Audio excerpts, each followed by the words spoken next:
हम लोग ज्योग्राफी में भारत के भूगोल में संसाधन अध्ययन कर रहे हैं।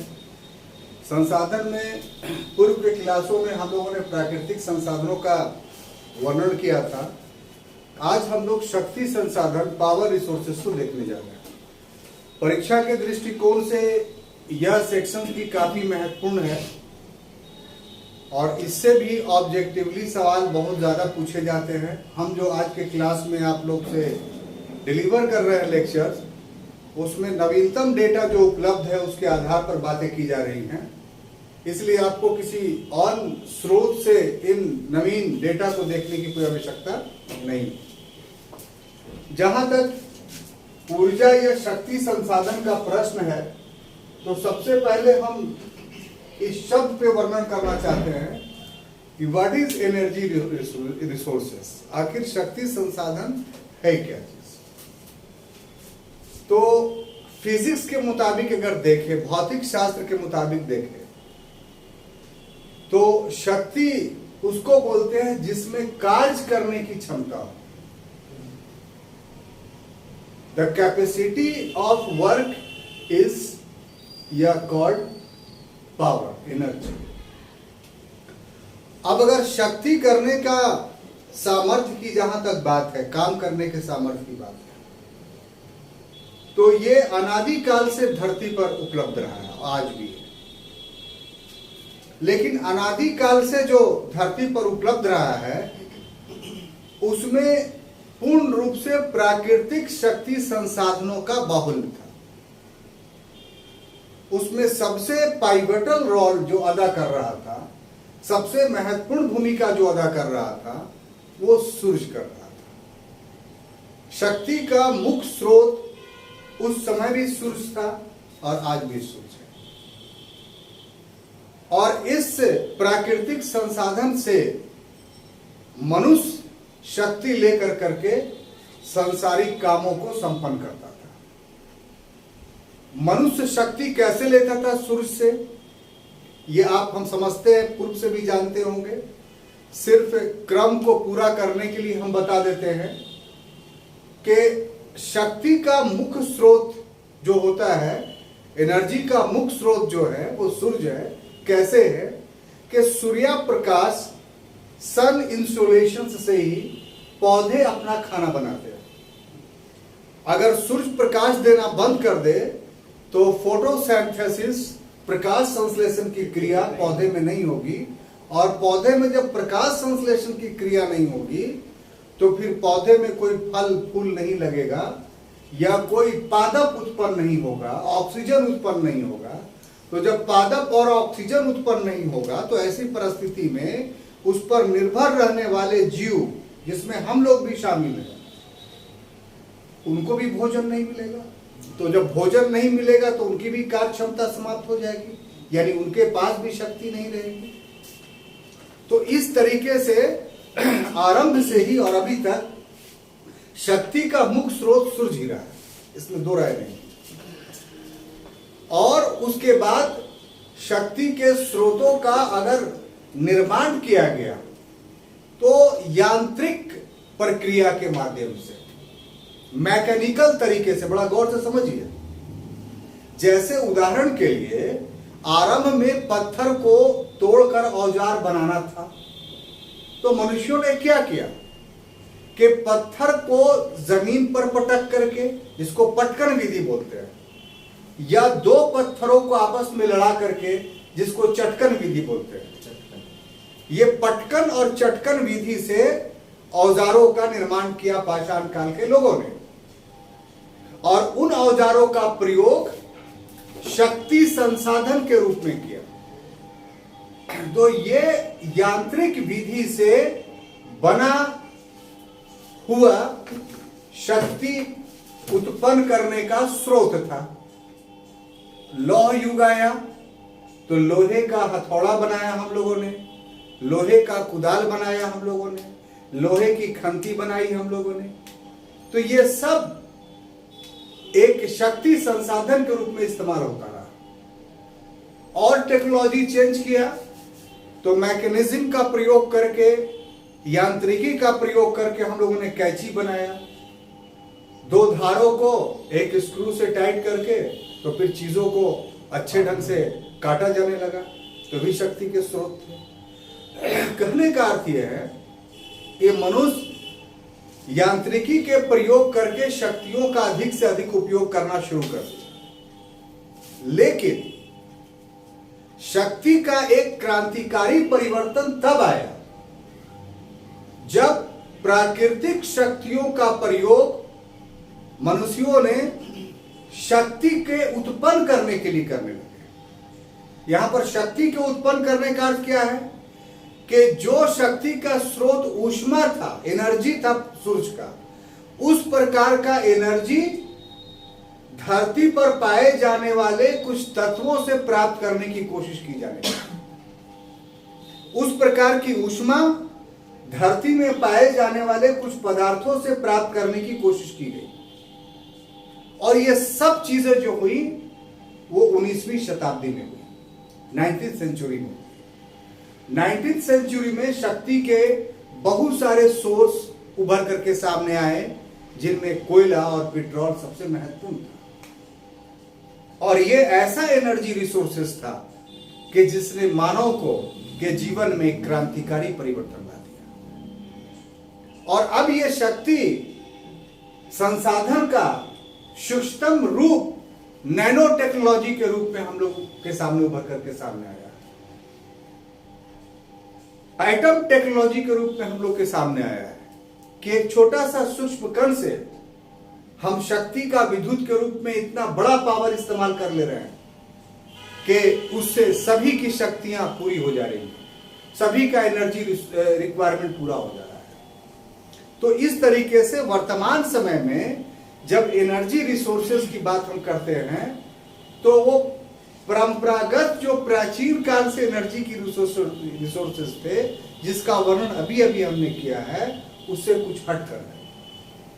और ऐसे परिस्थिति में सबसे पहले हम लोग के लिए जानना यह है कि ऊर्जा का जो या शक्ति का जो संसाधन है उसका क्लासिफिकेशन, उसका वर्गीकरण कि कितने प्रकार का पाया जाता है।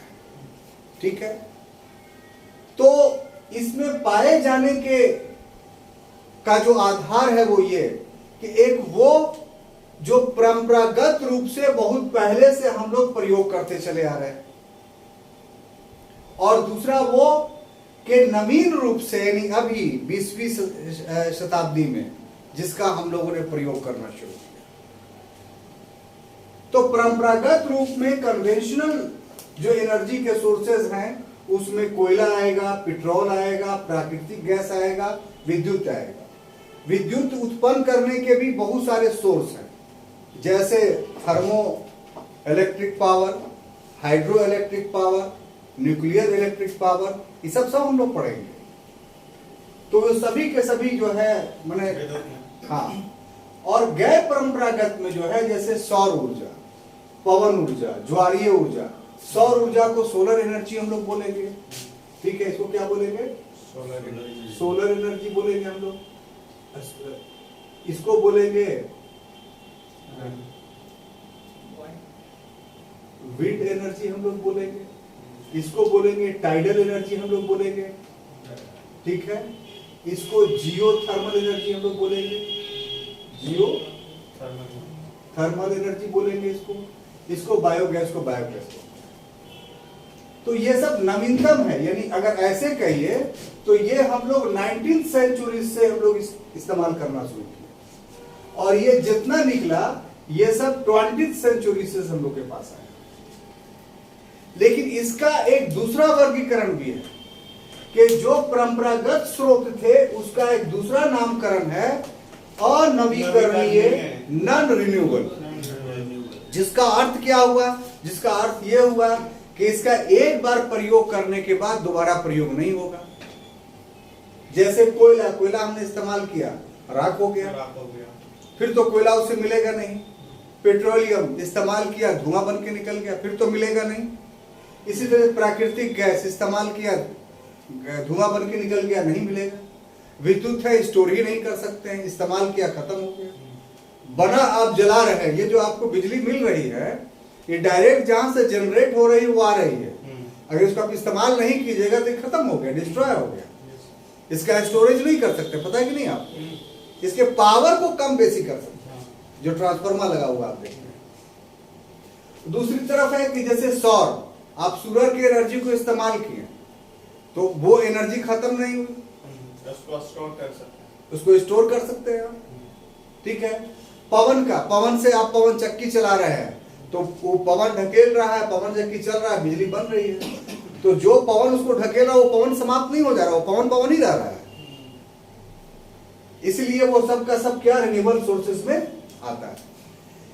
एक पैसे के आधार पे यानी मूल्य के आधार पे जिसमें खर्च होता है खरीदने बेचने में, उसके आधार पर भी दो वर्गीकरण है, गैर वाणिज्यिक और वाणिज्यिक।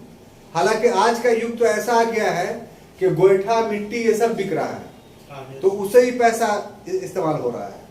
लेकिन एक जमाना था कि इसे लकड़ी है, इसमें कोई जंगल में गया लकड़ी चुन लिया, उसको ईंधन के रूप में इस्तेमाल कर रहा था। कटकोयला, लकड़ी को जला दिया, उसका जो कोयला बचा तो कटकोयला बन गया, तो उसकी में कोई पैसा नहीं लगता था। हालांकि अब सब में लगता है। गोबर, तो गोबर भी अब आजकल बिकता है, उसका गोईठा भी आजकल बिकता है। लेकिन एक जमाना था कि ये सब कमर्शियलाइज नहीं माना जाता था, तो अभी भी इसको उसी श्रेणी में रखा गया है कि लकड़ी, कटकोयला, गोबर ये सब नॉन कमर्शियल एनर्जी रिसोर्सेस हैं। लेकिन कोयला, खनिज तेल, प्राकृतिक गैस ये सब क्या है? कमर्शियल है। क्यों? क्योंकि इसके निष्कर्षण में धन लगता है, तो इसलिए इसको बेच के धन कमाया जाता है। तो इस ढंग से ये तीन विभाजन आप याद रखिएगा, ठीक है। एक तो विभाजन ये हो गया परंपरागत और गैर परंपरागत, दूसरा विभाजन ये हो गया कि नवीकरणीय और अनवीकरणीय, और तीसरा विभाजन हो गया गैर वाणिज्यिक और वाणिज्यिक। ये इसलिए कि अगर इसको बाइफ्रिकेट कर करके आप नहीं पढ़ते हैं और एग्जामिनेशंस में प्रश्न आ जाता है तो वहां पर आदमी विचलित हो जाता है। अब देखिए, ये विभाजन पढ़ने के बाद हम लोग जितना इसमें है सब के बारे में जानेंगे। तो हम लोग सब के बारे में क्या जानेंगे? क्योंकि हम लोग भारत का भूगोल पढ़ रहे हैं, इसलिए अपने देश की स्थिति में इसकी स्थिति क्या है। क्या है का मतलब कि कितना पाया जाता है, कौन से रूप में पाया जाता है, कब ये बना था, ठीक है, या वर्तमान समय में इसका कितना उत्पादन हो रहा है, उस उत्पादन में कौन कौन राज्य महत्वपूर्ण भूमिका निभा रहा है, किसका क्या नंबर आता है। तो परीक्षा के दृष्टिकोण से ये सब काफी आपके लिए महत्वपूर्ण है, ठीक है। तो ये डेटा को अपने पास हमेशा रखिए, घर पर भी याद कीजिएगा। वीडियो बना हुआ है उसको भी बार बार देखिएगा तो आपको याद। हम दो आज ले रहे, कोयला एक पेट्रोलियम। जहां तक कोयले की बात है तो ये अयस्क के रूप में आप इसको नहीं बोल सकते।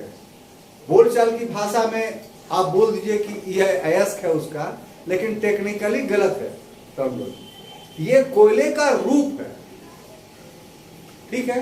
अब कोयले का अलग अलग रूप निर्धारित कैसे होता है, तो सबसे पहले ये जानिए कि कोयला बनता कैसे है। तो जो जीवाश्म है, जीवाश्म माने जीव के अंश, जैसे उदाहरण के लिए कि साहब पेड़ पौधा गल गया, जमीन के अंदर धंस गया, जानवर जीव जंतु धंस गया, तो जब जमीन के अंदर चला जाता है तो एक लंबे समय तक उस पर ताप और दाब का प्रभाव पड़ता है। यानी जो अवसाद, जो सेडिमेंट, ये सब चीज से मिलकर बना है, जैविक पदार्थों से, चाहे वो पादप हो चाहे वो जंतु। तो वो जितने जैविक पदार्थ है वो सब पर ताप और दाब का जब प्रभाव पड़ता है तो वो उसके परिणाम स्वरूप मेटामॉर्फिज्म हो जाता है, परिवर्तित हो जाता है। किस चीज में? कोयले में। अगर मंड के रूप में वो चेंज कर गया तो वही पेट्रोल बन गया, सॉलिड हो गया तो कोयला बन गया, और मंड के रूप में बना तो। अब देखिए, कोयला जो बनेगा वहीं पर रह जाएगा, लेकिन पेट्रोल जो बनेगा वो जहां पर बनेगा रहेगा वो शादी चट्टान। लेकिन एक टर्मिनोलॉजी पढ़े हैं अपनति और अभिनति, एंटीक्लाइन और साइक्लाइन। तो एंटीक्लाइन भूमि के अंदर पत्थर का धंसा हुआ भाग रहता है, और साइक्लाइन उसका ऊपरी, ये इस ढंग से रहेगा, ऐसे ऐसे। ये पत्थर है, चट्टान है। तो ये जो भाग वाला हो गया ये क्या कहलाएगा? एंटीक्लाइन। और जो ये वाला भाग हो गया ये क्या कहलाएगा? साइनक्लाइन, यानी अपनति और अभिनति। ठीक है मुन्ना, समझ रहे? तो मान लिया यहां पर पेट्रोलियम बना तो ये बन करके ऊपर होके इसमें जम जाएगा, और कोयला बना तो यहीं पर जम जाएगा, ये ऊपर नहीं जाएगा। ये दोनों में से डिफरेंस है। क्लियर? अब देखिए फिर हम इस पर आते हैं। तो इसमें कितना कार्बन का प्रतिशत पाया जाता है, समझ गए? तो कार्बन के प्रतिशतता के आधार पर इसके 4 रूप। कितने? 4। और ये एग्जामिनेशंस में क्रॉनिकल वाइज सजाने के लिए आता है। तो जिस कोयला में 80 से 90% कार्बन पाया जाएगा उसको एंथ्रासाइड बोलेंगे। ये सर्वोच्च क्वालिटी का कोयला है। अब स्वाभाविक सी बात है कि अगर कार्बन का प्रतिशतता जो है 80 से 90 होगा तो इसका मतलब कि बाकी बचा भाग वाष्प होगा। तो एंथ्रासाइड में क्या होगा? भाग का प्रतिशतता कम होगा, यानी पानी की प्रतिशतता। तो इस कोयले को जलाइएगा तो धुआं कम निकलेगा। ठीक है? इसी ढंग से बिटुमिनस को जो है उसमें 60 से 80% तक कार्बन रहता है, बाकी वाष्प रहता है। इसी प्रकार से लिग्नाइट में 40 से 60% तक ये रहता है, बाकी वाष्प रहता है। ये ज्यादा धुआं करता है। ये कलर भी इसका चेंज रहता है। बाकी सभी को ब्लैक गोल्ड बोलते हैं, ये ब्राउन रहता है, इसीलिए इसको ब्राउन कोल के नाम से जाना जाता है। इसको लिग्नाइट। और सबसे निम्न कोटि का पीट है जिसमें 40% से कम कार्बन पाया जाता है। ये सब जो देखते हैं अलकतरा वगैरह बनता है वो सब इसी से बनता है। इसलिए देखते हैं अलकतरा जलता है तो कितना धुआं निकलता है, क्योंकि उसमें वाष्प की प्रतिशतता। बात समझ में आ रही है? अब आइए देखिए कि कोयले का निर्माण युग के आधार पर भी विभाजन होता है 2 रूप में। एक गोंडवाना कोयला कहलाता है और दूसरा टर्शियरी कोल कहलाता है। क्यों? क्योंकि गोंडवाना कोयला जो था वो जो समय का निर्धारण करते हैं तो ये कार्बोनिफेरस युग में बना, और कार्बोनिफेरस युग का जो पीरियड है 570 से लेकर 300 मिलियन वर्ष पूर्व। ठीक है? और देश का अधिकांश कोयला जो है 98% वो गोंडवाना लैंड में ही। और टर्शियरी कोयला जो है ऑलिगोसीन युग में पाया जाता है। ये सबसे नवीन है, देखिए 15 से 16 मिलियन वर्ष पूर्व का है। तो इसका कोयला सिर्फ तमिलनाडु में, और भी बहुत सारे छोटे छोटे पॉकेट इसका है, लेकिन मेन बड़ा पॉकेट जो है तमिलनाडु के नेवेली में। ऑब्जेक्टिव क्वेश्चन भी आता है। और ये मात्र पूरे जितना भंडार हमारे यहाँ उसका मात्र 2% है। ये जो है निम्न कोटि का है, पीट श्रेणी का है। क्लियर? अब देखिए कुल जो हमारे यहाँ उत्पादन हुआ अभी ये कोरोना के काल में जो नवीन डेटा है, यानी 2020-21 में, वो 716.084 मिलियन टन हुआ। और ये एक जगह पर नहीं हुआ, अलग अलग राज्यों में हुआ। तो पहले नंबर पर छत्तीसगढ़ रहा, जहां सर्वाधिक 158 मिलियन टन कोयले का उत्पादन किया 2020-21 में। दूसरे नंबर पर ओडिशा रहा, जहां 154 मिलियन टन उत्पादन किया। तीसरे स्थान पर जो है झारखंड रहा, जहां 119 मिलियन टन। लेकिन झारखंड के साथ एक उपलब्धि यह है कि कोकिंग कोल के मामले में ये प्रथम स्थान पे है।